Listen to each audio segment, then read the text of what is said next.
नमस्कार स्वागत पिला माने आमर YouTube channel SP education diary को पिला माने स्वच्छ भारत पाई जन सचेतनता आज आम सुंदर ओडिया रचना लिखा जदि आपण माने यही स्वच्छ भारत पाई जन सचेतनता जदि यही एसे को लगे आपण माने भाषण लिखिपारे ताले भल कथा चलतु डेरी न करी आम भिडियो को स्टार्ट करवा।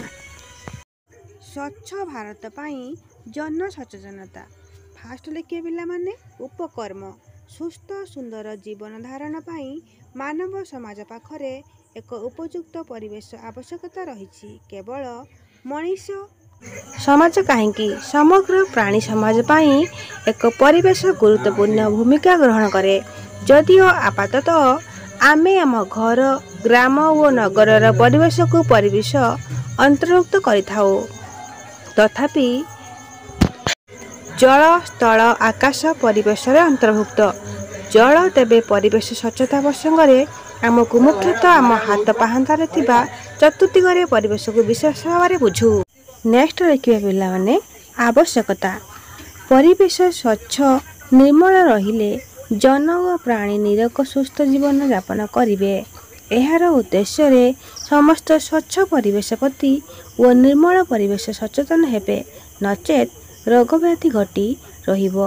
मनुष्य ठारू गृहपालित पशु अन्यान्य पशुपक्षी माने मृत्युमुखरे पड़िबे। एहा जनजीवन प्रति क्षतिकारक हेबो। सांप्रतिक काल रे अस्वच्छ परिवेश मानव समाज पाई एक आह्वान होइछि। परिवेश स्वच्छता प्रति गुरुत्व न देले ध्वंस हेबा अवश्य भावी। तापर लिखिबा जन सचेतनता पिला माने जन सचेतनता लिखिबा पूर्वरु एई वीडियो को गोटे छोटिया लाइक सब्सक्राइब शेयर करेंगे और चैनल नुआ थिले सब्सक्राइब करदे। एमिति करने द्वारा डेली अपलोड होता वीडियो गुड़िक आपण पाखे पहुँचब। चलतु पिला माने आमे लिखिबा जन सचेतनता मनीष तथा प्राणी समाज बंची रहिबा निमंते परिवेश एकांत गुरुत्वपूर्ण भूमिका ग्रहण करे।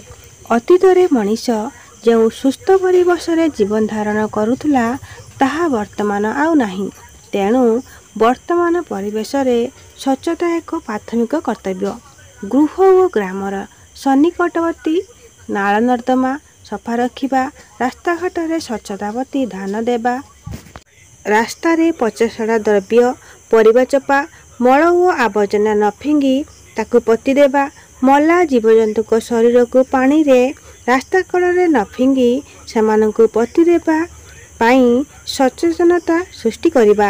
रास्ता रे मलत्याग न करी मुक्त और खला पड़िया रे मलत्याग न करी पायखाना व्यवहार पाई जनजागरण आनिबा भली पदक्षेप ग्रहण करिबा उचित।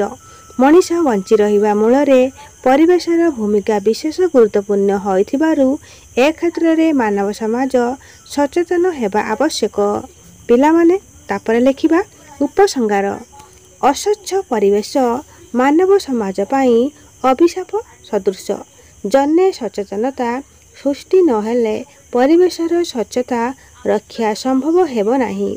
सांप्रतिक समय रे परिवेश प्रति स्वच्छता प्रति ध्यान देबा एक सामूहिक कर्तव्य रूपे उभा होइछि।